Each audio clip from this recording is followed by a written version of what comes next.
Feeding of Werewolves. Episode 11. Chasing the Dragon.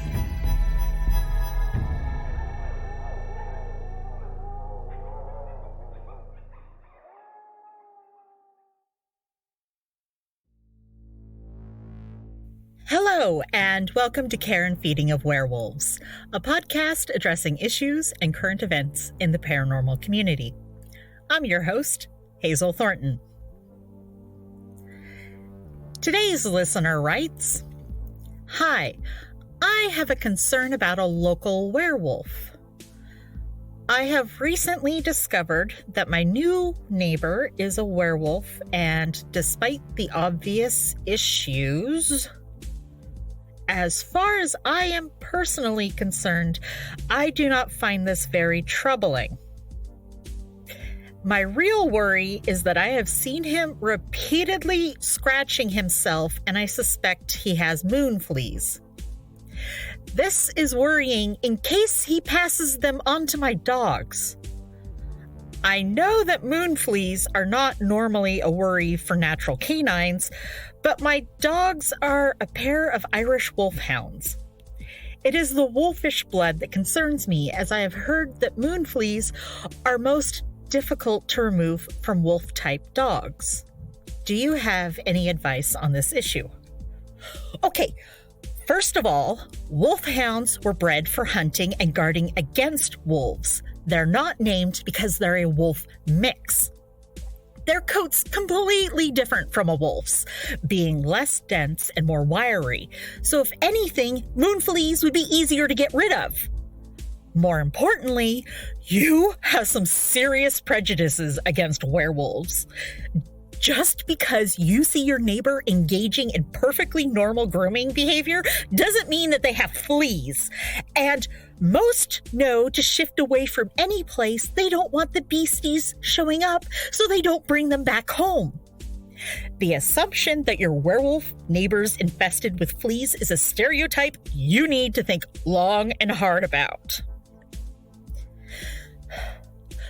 For the rest of you, if you do find yourself dealing with a moon flea infestation, I recommend starting off with an apple cider vinegar rinse. It also helps if they found an interesting smell and decided to have a roll. Cedar in any form deters the little biters. Adding some chips of them along your property boundary might be worth considering. As for people like the listener who wrote in, I recommend a good, sturdy privacy fence to keep people like them at bay.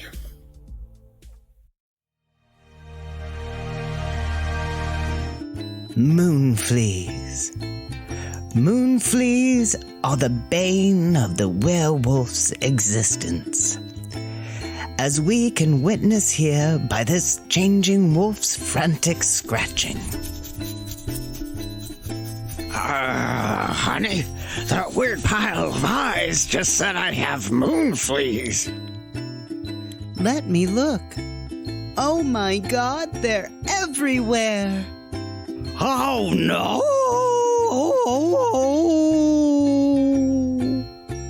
Every full moon, hungry parasitic insects hatch in droves, flinging themselves into a feeding frenzy, feasting on the magic flowing so freely in the veins of werewolves.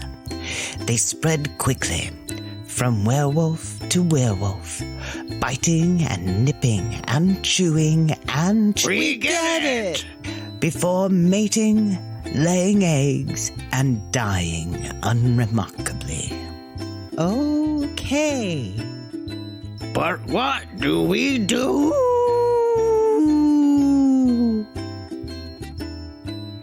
Calm down and have a Fleego Poof, dear. Fleego Poof is a puffed cheese and liver snack given once a month to get rid of moon fleas and keep them gone. One little poof will keep those nasty biters from being able to absorb the magic from your blood, making them die an agonizing death in revenge for having the gall to bite you. And it works in minutes. So down the hatch, dear. That's a good boy. Yes, you are. Yes, moon fleas were the bane of the werewolf's existence. Now, Fleego Poofs.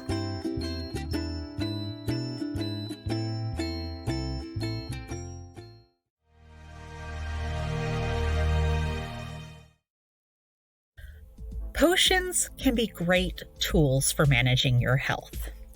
They can help with pain, inflammation, insomnia, depression, the list goes on.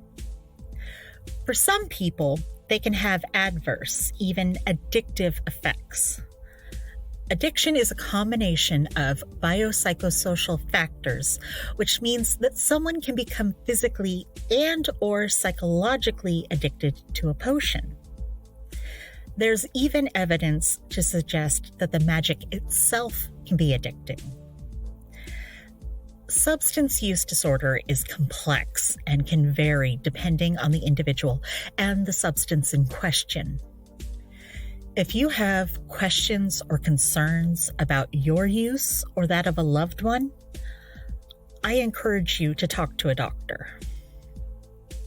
While the spells themselves may be the issue and not the physical potion, since they're basically shelf-stable versions of a spell, I'll be using the terms potion and elixir today because not everyone can stir a spell, but everyone can take a potion provided they have a corporeal body and digestive tract. So if your experience is different, just imagine I'm saying spell instead. Like with mundane drugs, some people can rely on potions to get them through their day and may come to neglect their other needs or the needs of those who may be dependent on them. Some dealers will mix mundane drugs into their less addictive potions to ensure repeat customers.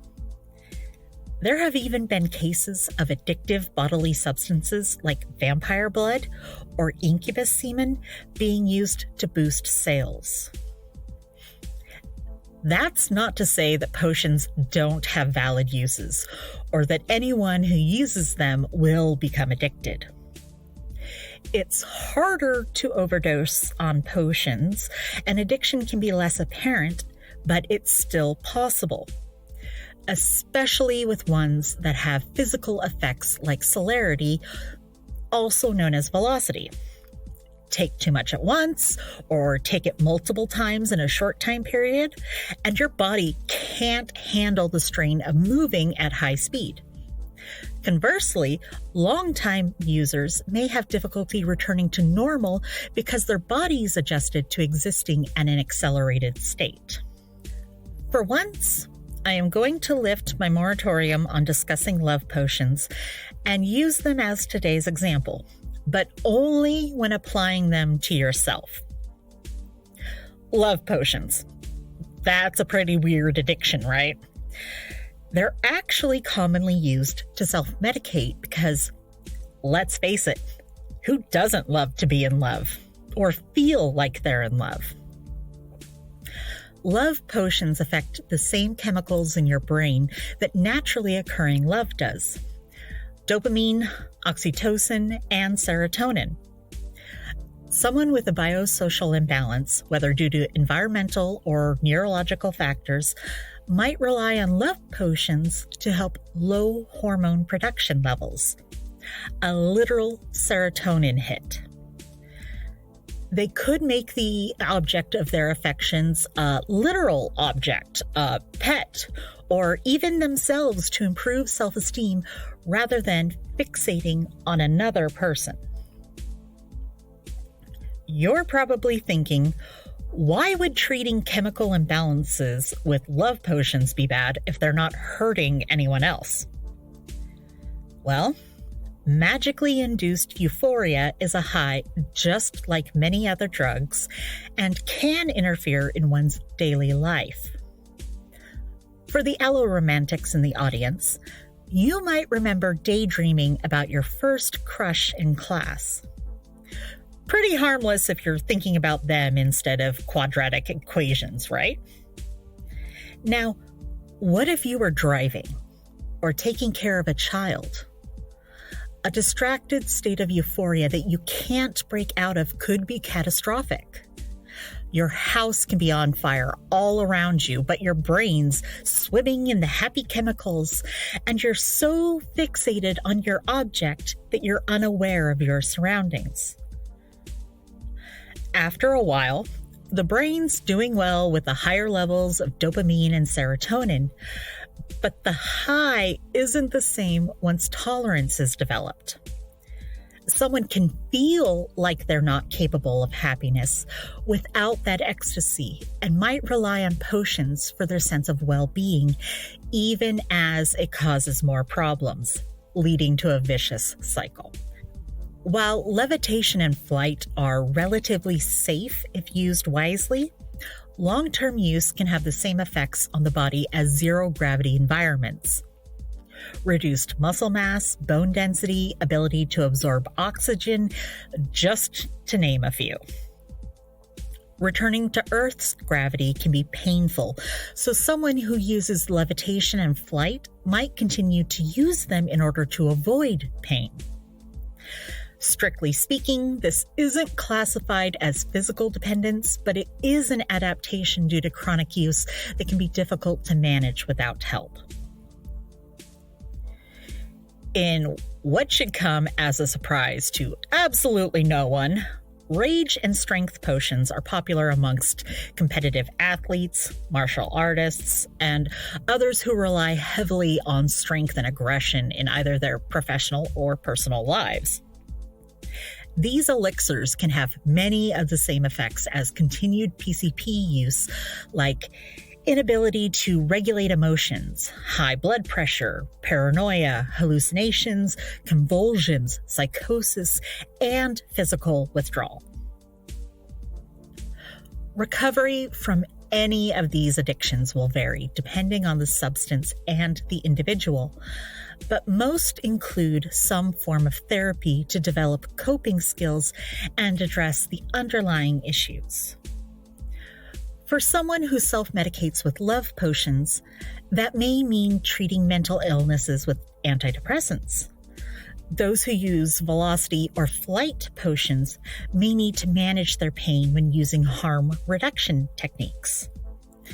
People with rage addiction may need to first focus on medical stabilization before they can begin working on treatment for the addiction itself.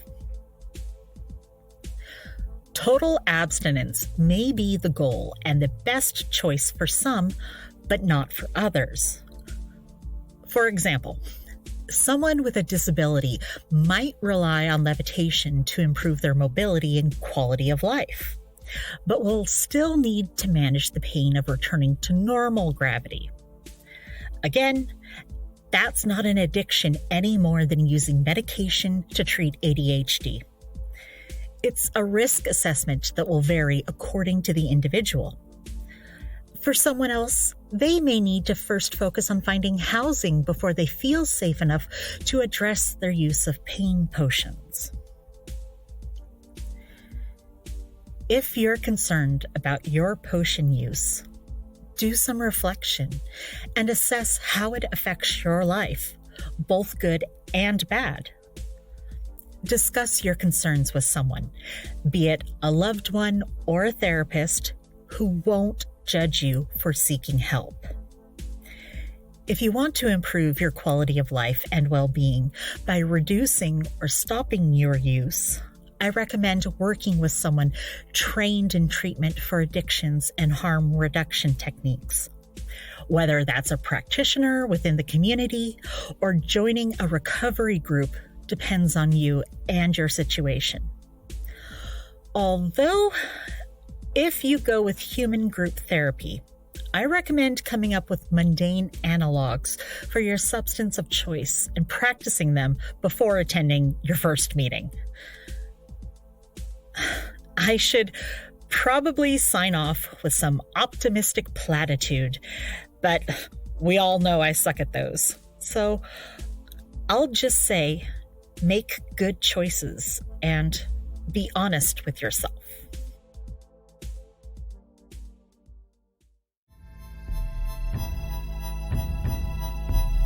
Thank you for listening. Today's episode was written and performed by Brenna Anderson-Dowd. Fleego Poofs written and performed by Frederick Elmore. Sound design by Frederick Elmore.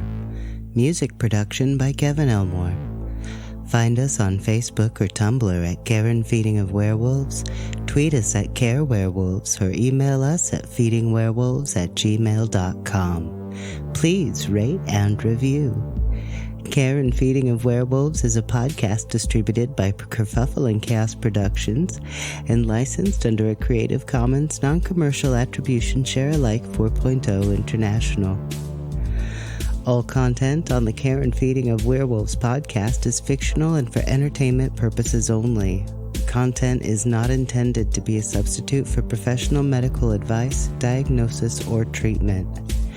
Always seek the advice of your doctor or other qualified health provider with any questions you may have regarding a medical condition. Never disregard professional medical advice or delay in seeking it because of an episode. Reliance on any information provided by Care and Feeding of Werewolves, Kerfuffle and Chaos Productions, or anyone involved with the production of this podcast is solely at your own risk. If you feel substance use is negatively impacting your life, please seek out community support. This could mean finding safe consumption sites, support groups, social services, or recovery programs, in whichever combination you need most. Recovery is possible.